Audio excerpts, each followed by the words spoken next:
Bonsoir, très heureuse de vous retrouver pour ce journal du samedi soir. Nous sommes le 17 juillet, marqué par une grande manifestation, la peur qui revient avec le variant Delta et des infos plus légères où nous parlerons langue traditionnelle, saga et danse.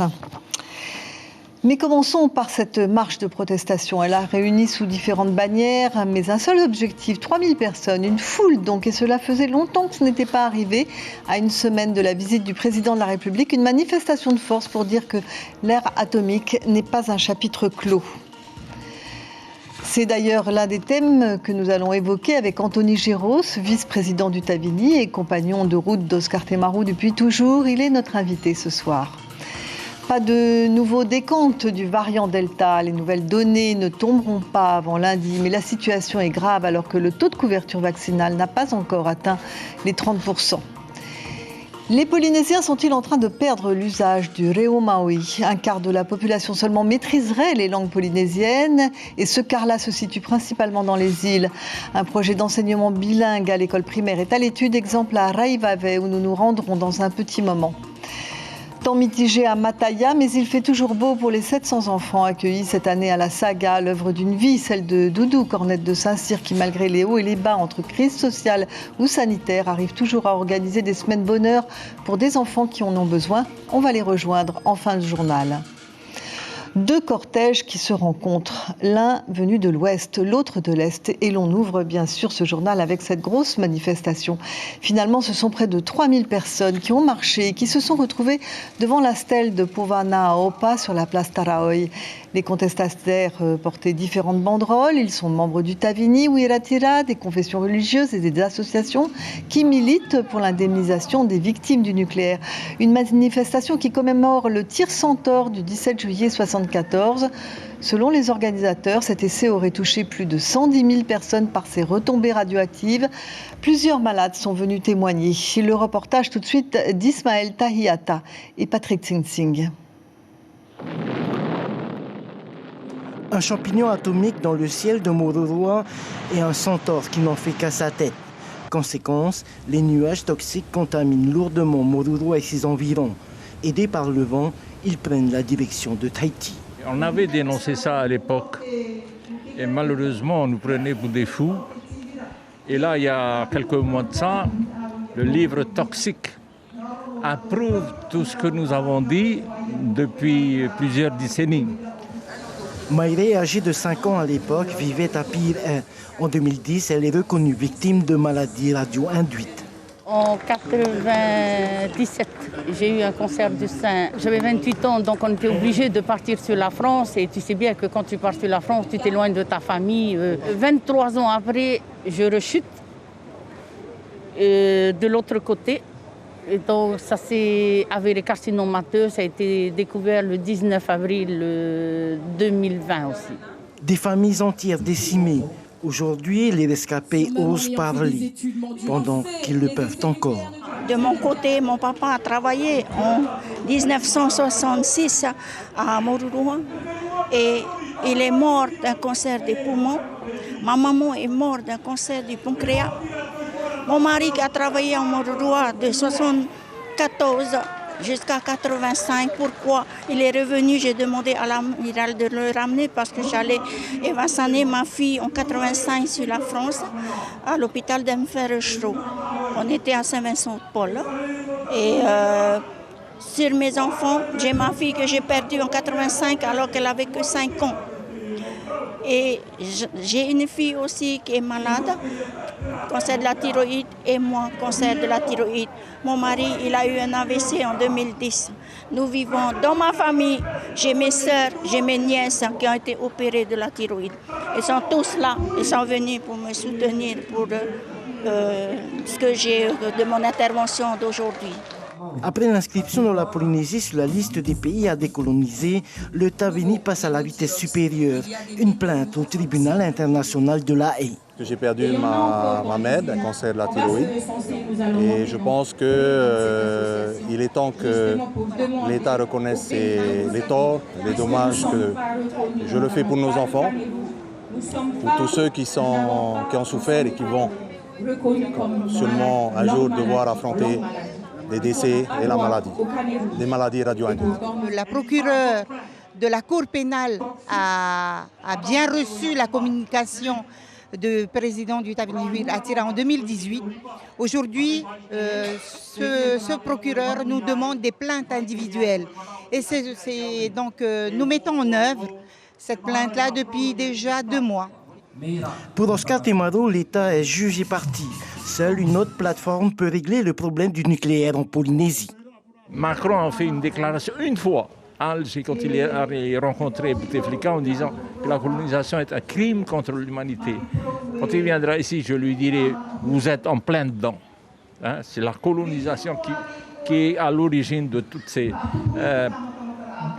maladies, toutes ces pathologies, tous ces problèmes sociétaux, économiques, sociaux et politiques de notre pays. 47 ans après le tir du Centaure, les maladies radio-induites courent toujours. Et pour combien de temps encore? Anthony Géros, bonsoir. Bonsoir. C'était un message pour Emmanuel Macron?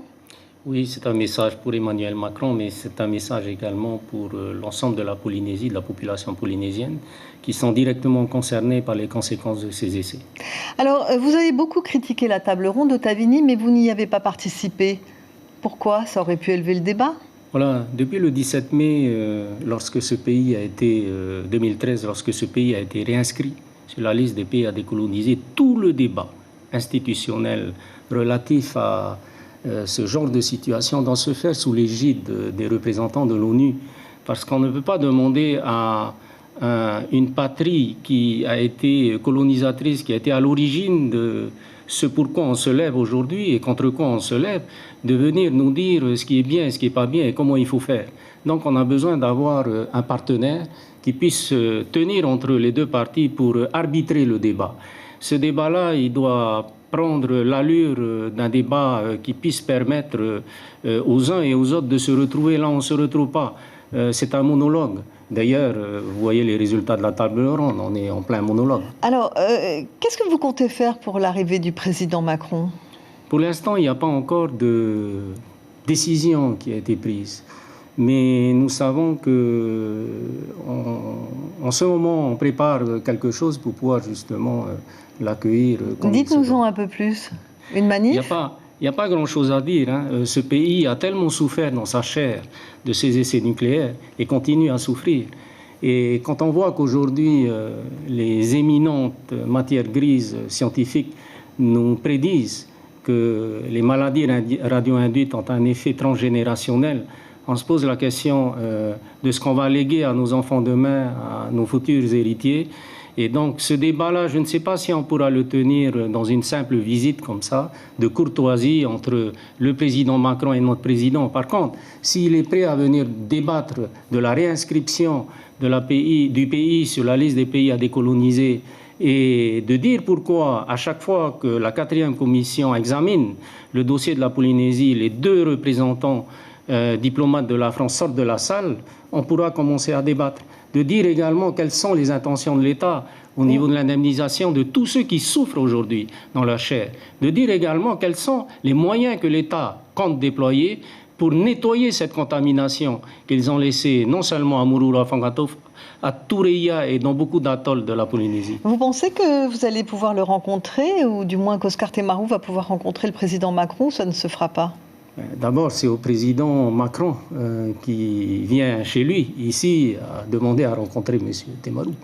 Et ensuite, c'est à M. Temaro à déterminer les préalables. Il a dit qu'il ne le rencontrerait pas si c'était pour de simples salutations. C'est tout à fait normal, parce que l'écart est tellement grand entre ce que nous ont promis ses prédécesseurs et puis ce qu'aujourd'hui on entend par sa bouche même, qu'on commence à craindre que le futur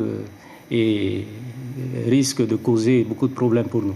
Merci Anthony Géros de nous avoir consacré du temps ce soir à un sujet qui va vous intéresser. Une autre marche a eu lieu ce matin à Wapau. Une centaine de personnes venues en soutien à la marche qui a eu lieu ici, pour ne pas oublier les dégâts causés par Centaure en 1974. Cortège composé de partisans du Tavini Wiratira, de membres de l'église protestante Maoi et de quelques personnes voulant soutenir la cause. Après la manifestation, un débat avec des anciens de Moruroa venus témoigner et avec des personnes ayant vu de leurs yeux les retombées atmosphériques aux Marquises. Nous écoutons Taya Allo au micro de Lionel Teamonana. L'Église évangélique a toujours défendu cette lutte pour les essais nucléaires qui se sont déroulés il y a plusieurs années sur la Polynésie. Et parce que ce sont ça éprouve des effets néfastes, des effets toxiques pour la population maori. Et on continuera toujours à lutter contre cette action-là qui a été mise sur notre pénombre. Voilà, revenons maintenant au variant Delta qui s'est propagé en Polynésie très rapidement. Il a suffi d'une personne porteuse et qui ne s'est pas pliée aux consignes pour que la crise Covid reparte à la hausse et brutalement. Un manque de civisme total qui nous replonge tous dans une période que personne ne voulait revivre. Un cluster dans un restaurant, des contaminés à Takaroa, des personnes fragiles infectées à l'hôpital du Taoné. Pas de nouveaux chiffres ce soir, mais il est à craindre une recrudescence des cas dès lundi avec les nouvelles données du service de la santé. En tout cas, les gestes barrières sont plus que jamais d'actualité. Melissa Chong et Hiro Terorotua. La population tombe le masque et a rangé au placard le gel hydroalcoolique.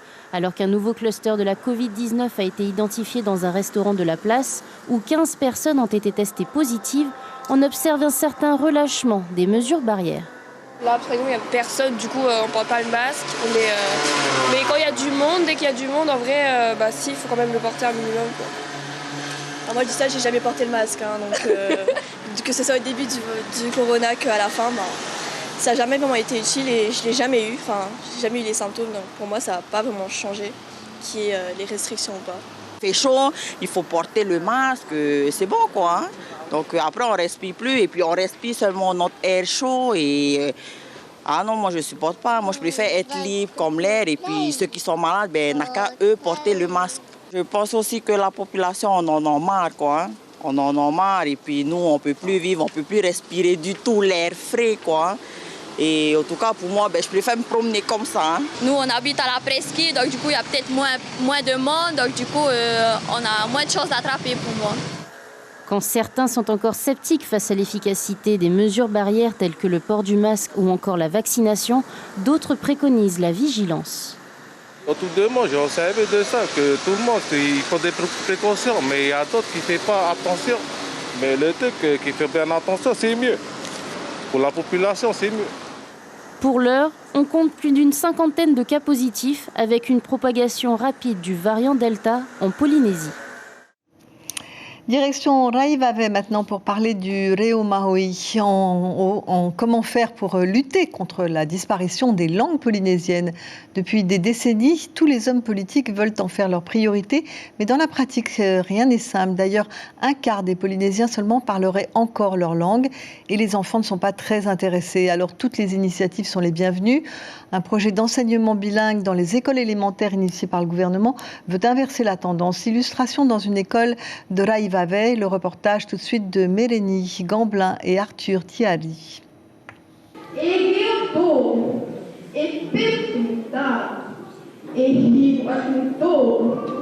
Déjà tout petits, ils apprennent le Reo Re'evawe, leur langue natale, à travers chants et lectures à l'école du dimanche, mais aussi à la maison. Les enfants prennent conscience très tôt de l'importance de pratiquer leur langue. We nahe pagau te geo ge vavai. Pohen a gato na uye hap I te tahi te magi.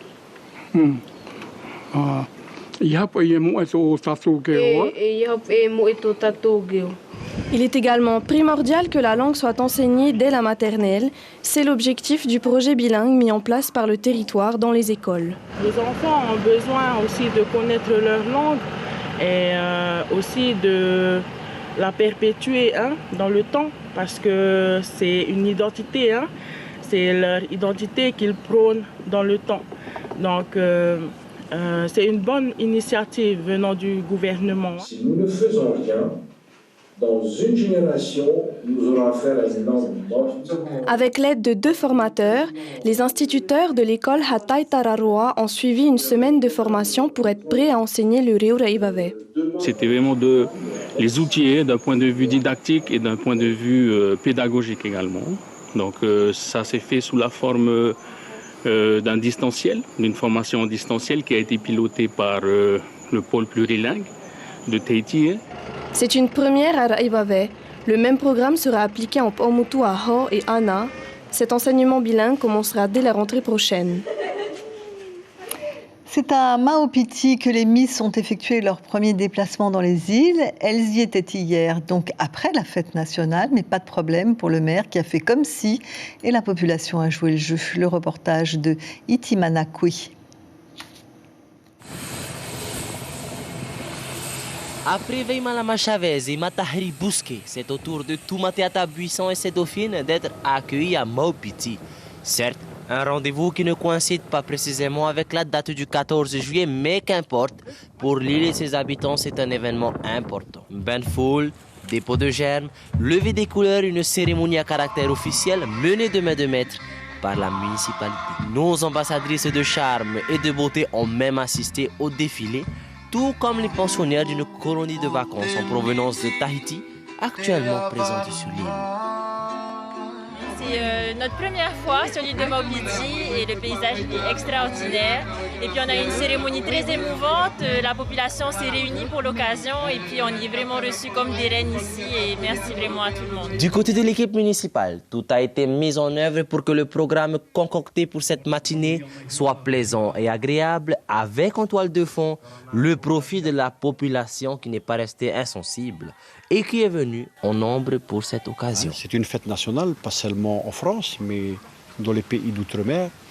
Comme vous l'avez constaté, bon nombre de la population était présente, les associations, les élus, tout le monde, les acteurs économiques de l'île étaient aussi présents. L'espace de quelques instants, les habitants ont pu profiter des reines de beauté, avec des séances de photos, des dédicaces, des selfies de quoi ravir fans, jeunes et moins jeunes, mais également les matahiepo. Ça fait plaisir de les voir chez nous, c'est pas tous les jours et c'est un événement qui nous plaît beaucoup.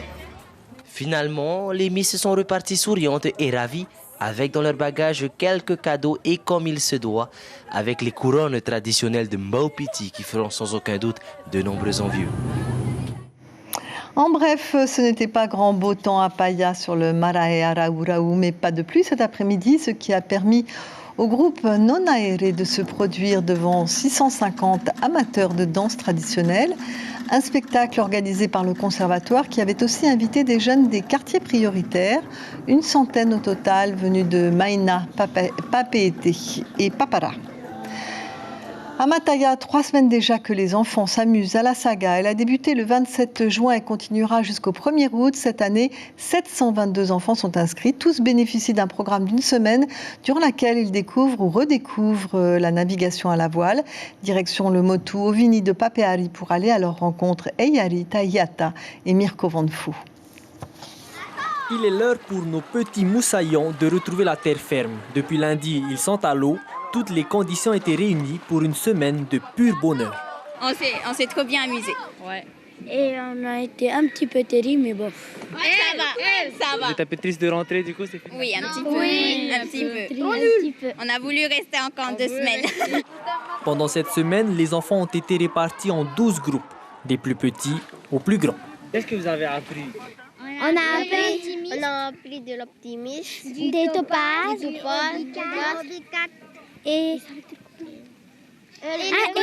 le goélette. Et bien que les leçons de voile aient été bien retenues, la saga ne se limite pas qu'à ça. On y revoit aussi les gestes du bon citoyen. Ben là, j'allais laver ma vaisselle. Après, j'ai emmené dans le bac rouge. Après ça, j'ai emmené à la poubelle. C'est des choses que tu as appris à la saga? Ouais. Même à la maison. C'est utile pour toi dans ta vie? Ouais. Parce que si tu pollues, c'est dégueulasse la nature. Le sport évidemment, mais il y a aussi, comme ici, un atelier de fabrication de pirogues traditionnelles, modèle réduit. Un souvenir que les enfants pourront ramener chez eux. Tu es content de rentrer avec? Oui, super content. Qu'est-ce que tu vas faire avec? Je sais pas encore. Je sais pas encore? Et que tu vas la ramener? Je vais la prendre. Une bonne partie des enfants est issue de la commune de Tevayuta, mais la grande majorité vient du reste de l'île. Les familles d'accueil jouent un rôle très important et cette année, 5 îles ont également pu inscrire quelques enfants.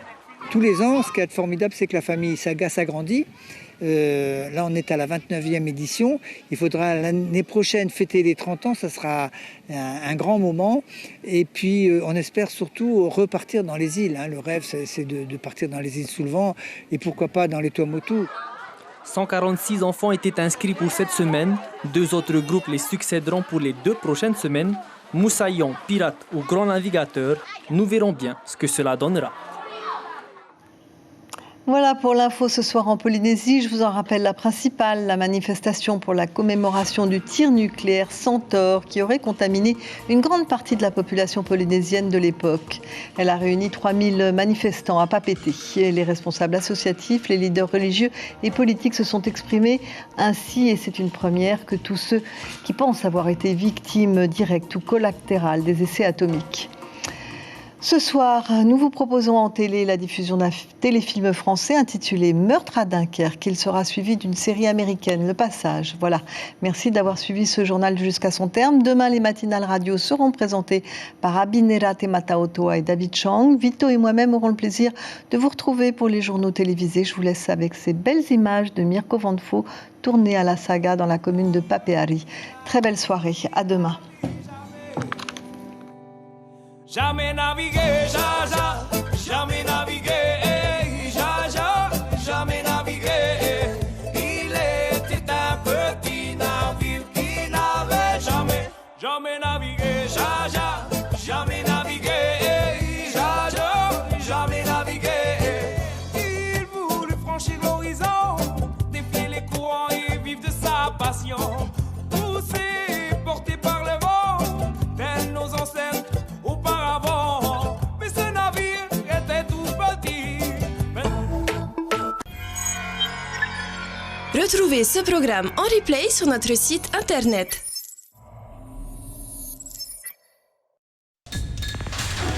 L'information en continu sur Polynésie la première, internet et réseaux sociaux.